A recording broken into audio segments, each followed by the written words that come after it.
Hi friends, welcome back to my channel. Last part में हमने देखा था विहिंग वांग जी के साथ फ्लर्ट कर रहा था। अब कुछ देर बाद क्लास शुरू हो गई थी जिसमें विहिंग ने सिर्फ लोटस सूप की तारीफ करी थी एंड सभी स्टूडेंट्स को अपने साथ मछली पकड़ने के लिए इनवाइट किया। वांग जी सोच रहा था विहिंग लोटस सूप की तरह स्मेल करता है तो मुझे एक बार उसे ट्राई करना चाहिए। क्लास के एंड में किसी ने भी कुछ नहीं सीखा था पर सभी ने मस्ती बहुत करी थी। क्लासरूम से बाहर आने पर सभी स्टूडेंट के चेहरे पर स्माइल थी। विहिंग ने क्लास में यानली के बनाए हुए सूप की जो तारीफ करी थी उसका नतीजा ये निकला। सुबह सुबह ही उसके सारे स्टूडेंट यानली के रूम में आ पहुंचे थे। विहिंग बैठकर अपना सूप एंजॉय कर रहा था जबकि जंचा सभी को सर्व कर रहा था। तभी एक स्टूडेंट जिसका नाम यांगशन था वो कहता है, ये सूप बहुत डिलीशियस है मिस जियान। यानली खुश थी क्योंकि उसका बनाया सूप सभी को पसंद आ रहा था। वो मुस्कुराते हुए कहती है, आप लोग जब चाहें सूप पीने यहाँ आ सकते हैं, मुझे बहुत खुशी होगी। जिन शुआन जो यानली के बगल में बैठकर सूप पी रहा था वो कहता है, पर इससे आपको परेशानी होगी। यानली उससे कहती है, ऐसा कुछ भी नहीं है, लेकिन तुम चाहो तो मेरी मदद करने आ सकते हो। जिन शुआन ब्लश करने लगा था वो धीरे से कहता है, थैंक यू यानली। लेकिन उन दोनों का लवी डवी होना विहिंग को कुछ खास पसंद नहीं आया। उसने जिन शुआन की ओर देखते हुए कहा, क्या तुम थोड़ी देर के लिए फ्लर्ट करना बंद कर सकते हो? ये सुनकर नी हुशान उसकी टांग खींचने लगता है। वो अपने पंखे को हिलाते हुए कहता है, तुम इतने सॉल्टी इसलिए हो रहे हो क्योंकि तुम अभी तक सिंगल हो। विहिंग ने प्राउडली जवाब दिया, ऑफ कोर्स मैं सिंगल हूँ, वो इसलिए क्योंकि मुझे अभी तक मेरा राइट वन नहीं मिला है। अब तुम्हें क्या ही बताऊं, यूनमैक की सारी लड़कियां मुझे अपना पार्टनर बनाने के लिए मरी जा रही हैं। तभी जंछा गुस्से में कहता है, ओ प्लीज तुम मान क्यों नहीं लेते कि कोई भी तुमसे शादी नहीं करना चाहता। जंछा की इस बात पर सभी लोग हंसने लगे थे। वहीं दूसरी ओर वांगजी जिंगशी जा रहा था। जैसे विहिंग की नजर उस पर पड़ी वो भागते हुए गया और उसे भी सूप का एक बॉल ये कहकर पकड़ा दिया कि कभी कभी उसे भी अपने टेस्ट को चेंज करना चाहिए। वांगजी भी सूप को लेकर क्यूरियस था क्योंकि उसे लगता है उसका नया टीचर लोटस सूप की तरह स्मेल करता है। अब क्लाउड रेसेस में सभी का पहला हफ्ता पीसफुली बीत चुका था, लेकिन वांगजी के लिए ये हफ्ता बहुत डिस्ट्रैक्टिंग था क्योंकि वो जितना विहिंग की पर्सनैलिटी के बारे में जान रहा था उसके अंदर के डिजायर्स उतने ही बढ़ने लगे थे। उसकी नज़र जब भी विहिंग की बॉडी पर पड़ती उसके दिमाग में डर्टी थॉट्स आने शुरू हो जाते थे जिन्हें शांत करने के लिए उसे बार बार रूल को कॉपी करना पड़ता। लेकिन हद तो तब हो गई जब उसने विहिंग के बारे में सोचकर खुद को प्लेजर करना स्टार्ट कर दिया। एक लंबे वीक के बाद फाइनली वीकेंड आ गया था। सभी लोग सैरी टाउन घूमने गए हुए थे। वांगजी को पॉइंटलेसली घूमना पसंद नहीं था, लेकिन विहिंग ने जब उसे इनवाइट किया तो वो मना नहीं कर पाया। यूनमैक से आने के बाद आज जाकर उन्हें कुछ टेस्टी खाने को मिला था। विहिंग खाने के साथ साथ एम्परर स्माइल भी पी रहा था, जो उसके माउथ के कॉर्नर से गिर रही थी। वांगजी खुद को फोकस करने की पूरी कोशिश कर रहा था, लेकिन उसकी नज़र बार बार विहिंग के लिप्स में आकर रुक जाती थी। खाना हो जाने के बाद यानली और जिनशुआन टहलने निकल गए। वहीं जंचा और नी हुशान थे, जो अपनी फैमिली के लिए गिफ्ट लेने चले गए थे। अब सिर्फ विहिंग और वांगजी साथ थे। विहिंग कहता है, सो लेना गाउंसी, क्या आपको भी कहीं जाना है? वांगजी ने कोई आंसर नहीं दिया। अब विहिंग कहता है, लैन वांगजी। वांगजी अभी भी चुप था। विहिंग ने लास्ट में कहा, लंजा। फाइनली ये नाम सुनकर वांगजी उसे घूरने लगा था। उसकी ग्लेयर को देखकर विहिंग थोड़ा डर गया। तभी वो कहता है, हे, तुम मुझे ऐसे क्यों देख रहे हो? हम तो बडीज हैं ना। चाहो तो तुम भी मुझे मेरे बर्थ नेम से बुला सकते हो। वांगजी अपने कोल्ड फेस के साथ सोचने लगता है, क्या मैं सच में उसे उसके बर्थ नेम से बुला सकता हूँ? इवन ब्रदर भी उसे उसके कर्टसी नेम से बुलाते हैं। ये सोचते हुए उसके स्टमक में बटरफ्लाइज उड़ने लगी थी, पर वो प्लेनली आंसर देता है, एल्डर्स को उनके बर्थ नेम से बुलाना इनप्रॉपर है। तभी विहिंग उसे सजेस्ट करता है, कैसा रहेगा तुम मुझे इंगा बुलाओ? वांगजी ने हमेशा की तरह एक वर्ड बोला, चाइल्डिश। और विहिंग कहता है, तो इंग शाओ कैसा रहेगा? इस बार वांगजी चुप था, हालांकि अंदर से वो चिल्लाते हुए यस कह रहा था। विहिंग ने मुस्कुराते हुए कहा, तुम्हारी खामोशी को मैं यस समझता हूँ, ओके? विहिंग ने उसका हाथ पकड़ लिया और वापस जाने से पहले वो दोनों भी टाउन घूमने चले गए। क्लाउड ड्रेसेस की ओर लौटते हुए विहिंग कंटिन्यू बातें कर रहा था। वही वांगजी था जो हैप्पीली उसे सुन रहा था। कभी कभी वो हाँ में आंसर कर देता एंड फिर से साइलेंट हो जाता। वो लोग गेस्ट रूम के पास पहुंचकर रुक गए थे। विहिंग वांगजी को गुड बाय कह के अपने रूम की ओर लौट गया। वहीं वांगजी था जो गेस्ट रूम के बाहर खड़ा होकर आसमान की ओर देख रहा था। तभी पीछे से सिचेन कहते हैं, तुमने वुशान के साथ अच्छा टाइम बिताया वांगजी? ये सुनते ही वांगजी की आंखें थोड़ा पेल हो गई थी। वो धीरे से कहता है, हमने साथ में डिनर किया। फिर इंगशाओ और मैं एक साथ टाउन घूमने गए। सिचेन थोड़ा सरप्राइज हो गए थे। वो कहते हैं, इंगशाओ, मैं देख रहा हूँ वांगजी, तुम वुशान को उसके बर्थ नेम से बुला रहे हो। इसका मतलब है कि तुम दोनों काफ़ी क्लोज हो गए हो। वांगजी विहिंग का नाम सुनने पर ही ब्लश करने लगा था। सिचेन ने अपने ब्रदर को ज़्यादा टीस ना करते हुए उसे गुड नाइट विश किया एंड अपने अपने रूम में लौट गए। जिंगशी पहुंचने के बाद वांगजी के दिमाग में सिर्फ विहिंग चल रहा था। उसकी आंखें, उसका चेहरा और उसकी पोनीटेल और विहिंग का फूड चबाता हुआ माउथ। वो बार बार इंगशान कह के ब्लश कर रहा था।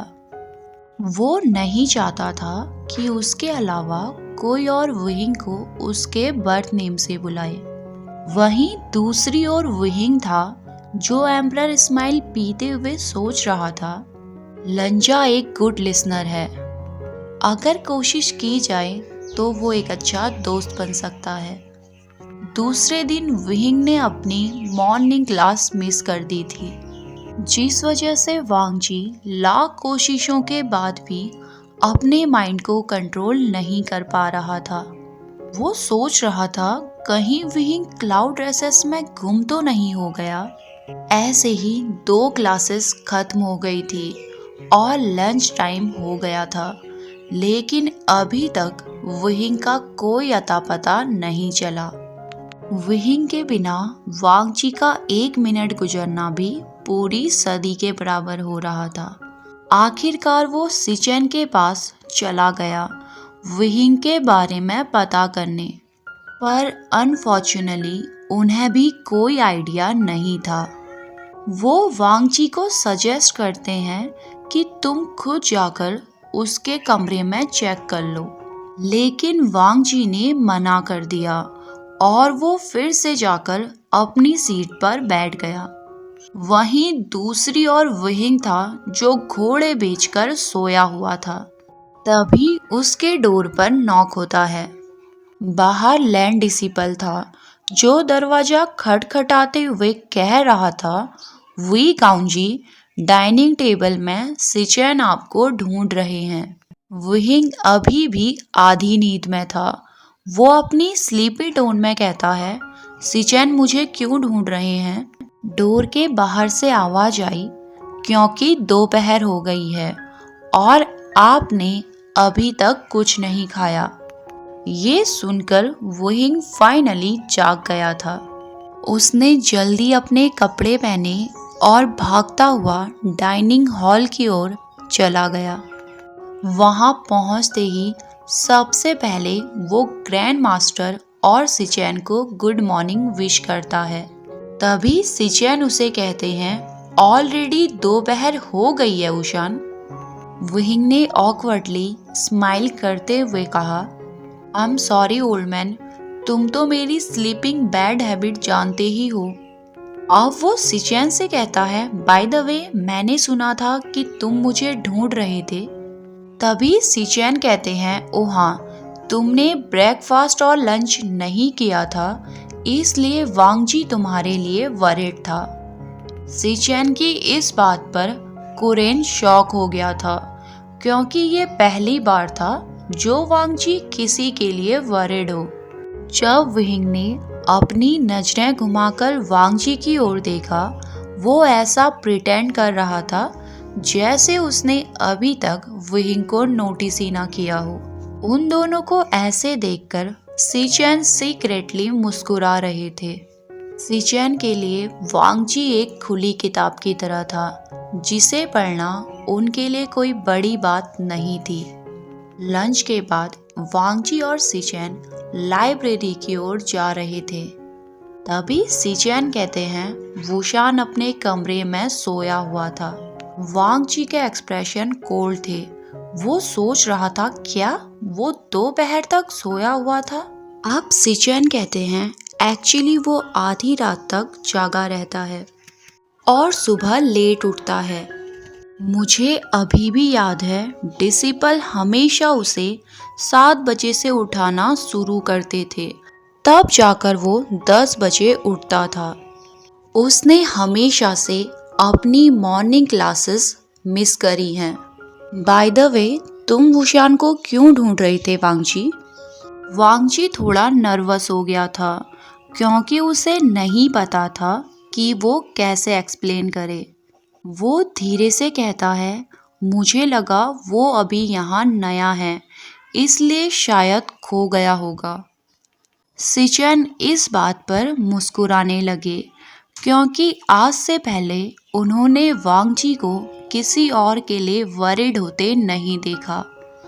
सिचेन ने टीजिंग टोन में कहा, ओ तो ऐसा है। वांग जी, तुम एक काम करो, उसे पूरा क्लाउड रेसेस दिखा दो और जब भी वो क्लासरूम में आए तो उसे कंपनी दो। वांग जी चुप था, क्योंकि असल में वो भी यही सोच रहा था, लेकिन एक कंफ्यूजन अभी भी उसके दिमाग में थी। तभी वो कहता है, पर ब्रदर, आपको नहीं लगता ये इम्प्रॉपर है? क्योंकि आखिरकार वो मेरे टीचर हैं और उनके साथ अकेले घूमना सुइटेबल नहीं होगा। सिचेन तुरंत कहते हैं, वांग जी, मैंने ये तो नहीं कहा कि तुम उसके साथ अकेले जाओ। उसके सिबलिंग्स भी यहाँ नए हैं, तो वो भी खो सकते हैं। सिचेन की इस बात पर वांग जी खुद को कर्ज करने लगा था, क्योंकि वो सोच रहा था विहिंग और वो अकेले पूरे क्लाउड रेसेस में घूमेंगे। उसने तुरंत ही अपने एम्बैरेस चेहरे को छुपाया और उन्हें बो करके वहां से चला गया। उसके जाने के बाद सिचेन सोच रहे थे, सच में तुमने वुशान के कदमों में अपने दिल को रख दिया है वांग जी। वांग जी जिंगशी की ओर जा रहा था, तभी पीछे से कोई उसे आवाज देते हुए लंजा कहता है। वांग जी को पलटकर उस पर्सन को देखने की जरूरत नहीं थी, क्योंकि वो इस आवाज को बहुत अच्छे से जानता था। विहिंग भागते हुए वांग जी के पास आता है, तभी वांग जी उसे टोकते हुए कहता है, क्लाउड रेसेस में दौड़ना फॉरबिडन है। विहिंग ने पाउट बनाते हुए कहा, मैं दौड़ नहीं रहा, मैं तो बस तेज चल रहा हूँ। बाय द वे, तुमने कुछ डिसिपल्स को मेरे रूम में भेजा था, क्या तुम मुझे मिस कर रहे थे? वांग जी ने हमेशा की तरह एक ही वर्ड बोला, शेमलेस। वो दोनों बात ही कर रहे थे, तभी वहां पर जंछा, नी हुशान और यान ली आ गई। जंछा गुस्से में कहता है, तुम मॉर्निंग क्लास में क्यों नहीं आए? मैंने तुम्हें हर जगह ढूंढा, तुम सुबह से गायब हो। तभी विहिंग उसे टीज करते हुए कहता है, ओ मेरा चंचन अपने शानशान गगा को मिस कर रहा था। अगर ऐसा है तो कल से मैं पूरी कोशिश करूंगा जल्दी उठने की, लेकिन बोर होने की वजह से अगर मैं ओल्ड मैन को बुली करूं तो तुम लोग मुझसे नाराज मत होना। वांग जी मन में सोच रहा था, शानशान गगा ये कितना क्यूट है, लेकिन जियान ब्रदर के इंटरेक्शन को देखकर वांग जी थोड़ा जेलस हो गया था। ये सोचकर कि विहिंग के क्लास में जल्दी आने का रीजन वो नहीं होगा। तभी वो जियान यानली से कहता है, ब्रदर चाहते हैं कि मैं आप सभी को और इंग शान को क्लाउड रेसेस घुमाऊं, जिससे आप यहाँ के हर एक रास्ते से फैमिलियर हो जाओ। चाहे तो यंग मास्टर नी भी हमें ज्वाइन कर सकते हैं। वांग जी की बात पर किसी ने भी गौर नहीं किया, क्योंकि उन सभी का ध्यान इंग शान नाम पर अटक गया था, क्योंकि विहिंग को उसके बर्थ नेम से सिर्फ उसके फादर बुलाते हैं और विहिंग भी वांग जी को उसके बर्थ नेम से बुलाता है, लंजा। क्या तुम भूल गए, यहाँ आए हुए सभी स्टूडेंट अभी नए हैं। कैसा रहेगा अगर हम टाइम निकालकर पूरी क्लास को बाहर ले जाएं? इससे सभी का माइंड भी थोड़ा लाइट अप हो जाएगा। वांग जी ने इस बात पर कुछ नहीं कहा, लेकिन वो अपने माइंड में चिल्लाते हुए कह रहा था, पर मैं सिर्फ तुम्हारे साथ जाना चाहता हूँ, बस हम दोनों, क्योंकि मैं तुम्हें अपने सारे फेवरेट प्लेस में ले जाना चाहता हूँ। लेकिन वांग जी बस इतना कह पाया कि इस बारे में तुम्हें अंकल से पूछना होगा। इतना कहकर विहिंग और वांग जी वहां से चले गए। वो दोनों कैजुअली एक दूसरे को उसके बर्थ नेम से बुला रहे थे, जिसे देखकर नी हुशान और जियान सिवलिंग शॉक में पड़ गए। तभी नी हुशान कहता है, क्या ये दोनों कल ही इतने ज्यादा फैमिलियर हो गए? पर ये तो घोड़े से भी ज्यादा फास्ट है। ओके गाइस, आज के लिए बस इतना ही। मिलते हैं हमारी नेक्स्ट वीडियो में, तब तक के लिए हंसते रहिए, मुस्कुराते रहिए, हैप्पी रहिए, बाय बाय।